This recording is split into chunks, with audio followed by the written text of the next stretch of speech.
Thank you once again.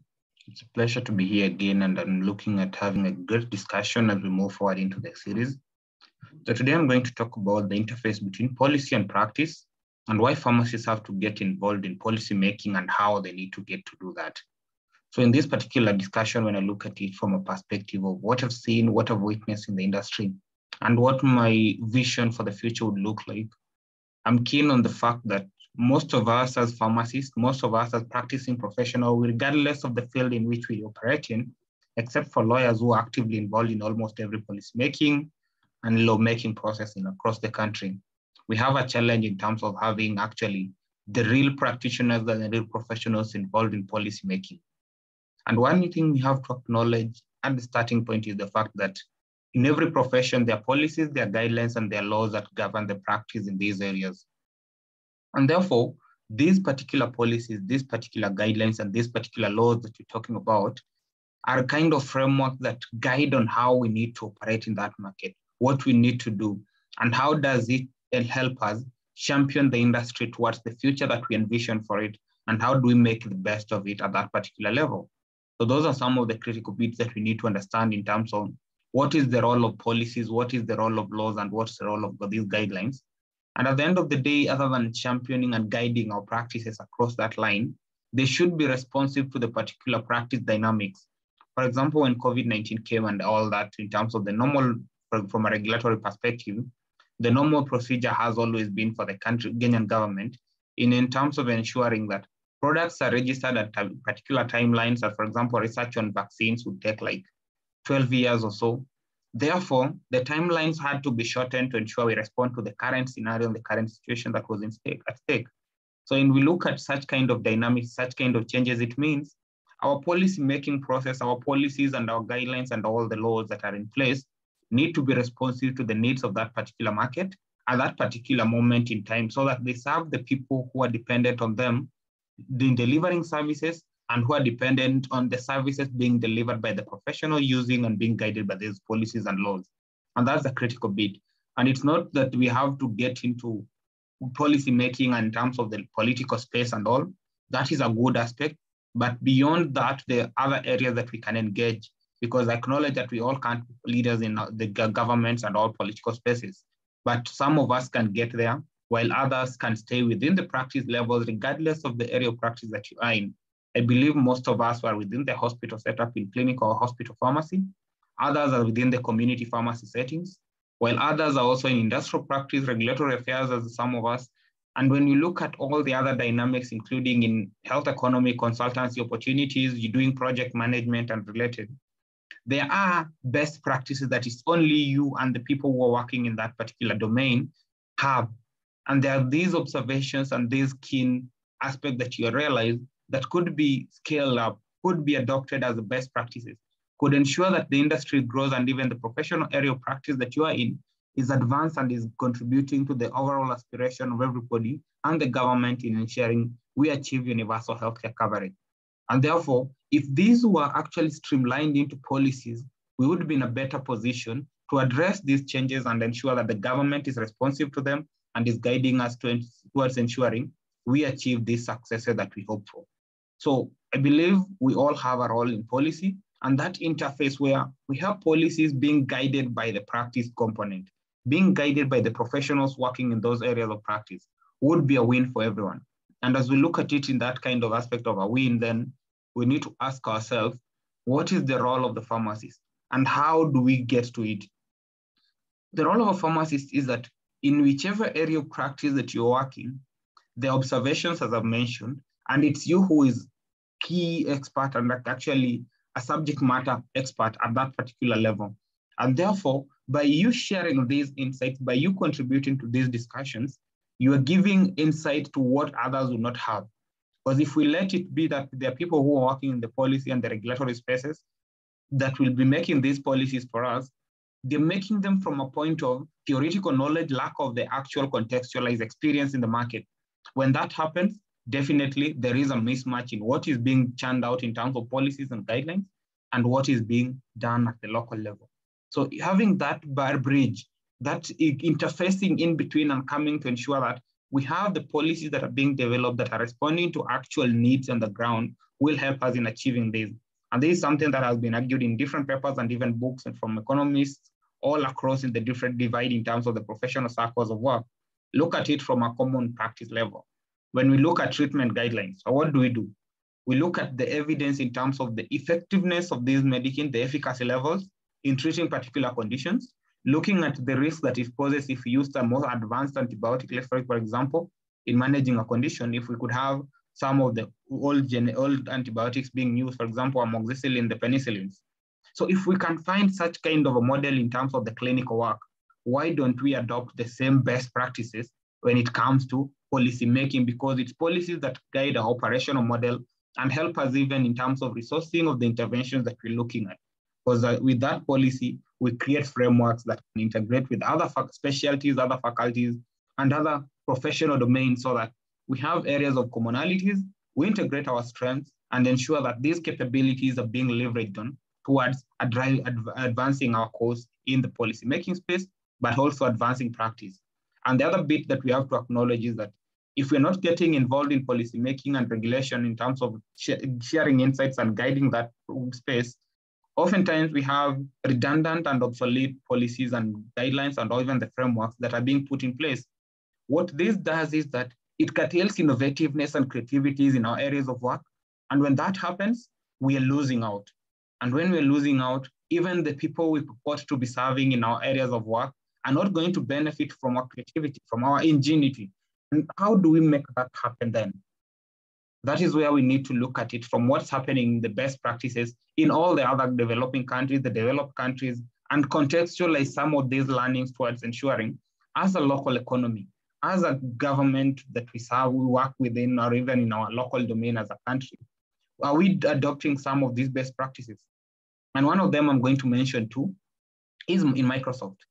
I watched a couple of series in terms of what best practice they do. I read some of the books. For example, one of the books that you need to look into is Hit Refresh by Satya Nadella.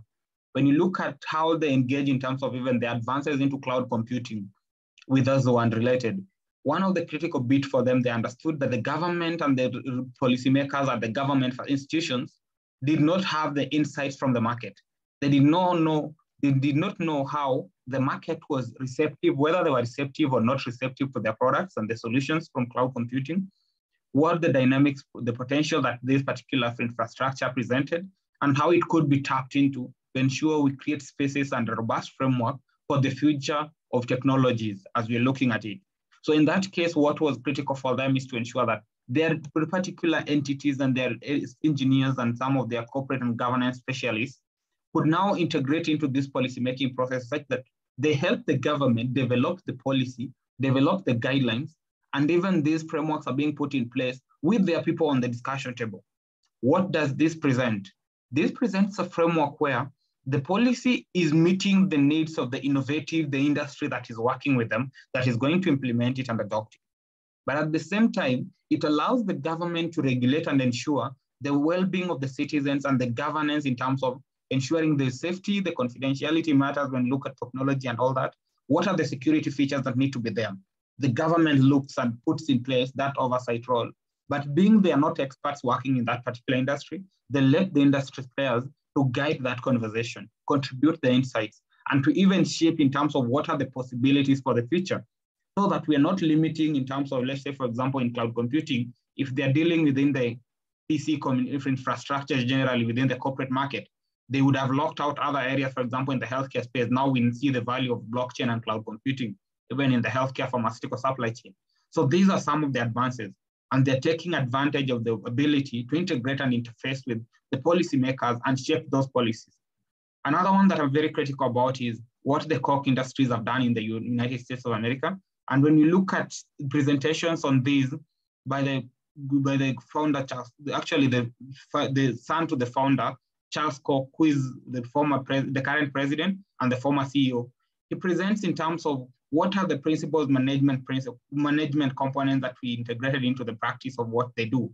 They interface with policymakers, but in interfacing with policymakers and championing and guiding policies, it's not about having the policies that favor the industry.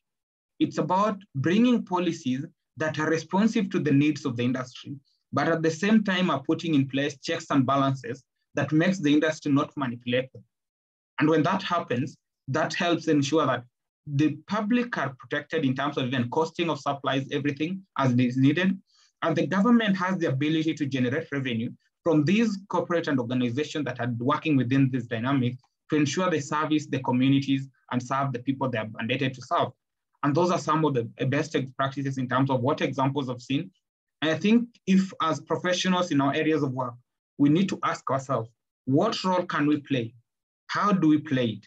And how do we integrate our own observations, our own experiences, and the best practices we have noted in our areas into policies to ensure the governing principles across the country in terms of practice in these professions are aligned to what our aspirations are aligned to what we envision for the future of this place.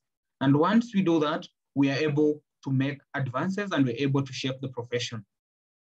Just the last example that I'm going to give at this particular level is the sense that when we look at all those examples that are there, look at some of the multinational companies that are working in the country, not only in the pharmacy space, even those who are working in the IT areas and all that, they have government affairs professionals. And these people are generally involved in interfacing and engaging with the government entities, the policy-making circles and all that. The reason is they have an interest from a company perspective in ensuring that we have an enabling business environment. And for that to happen, they have to be part of the framework and they have to guide the country on that account. And therefore on that, we look at it from the dimension of they are championing for a better ecosystem. They're guiding the country to get to where they need to get to. But at the same time, ensuring the company is able to take advantage of the available opportunities in that ecosystem. So favoring the interests of the company and the industry at large, but at the same time, ensuring the government has the checks and balances. Are we doing it within our areas of practice? What do you do? How do you engage with that? So your specific area of focus at the initial starting point is some of the best practices, as I mentioned in the previous episode.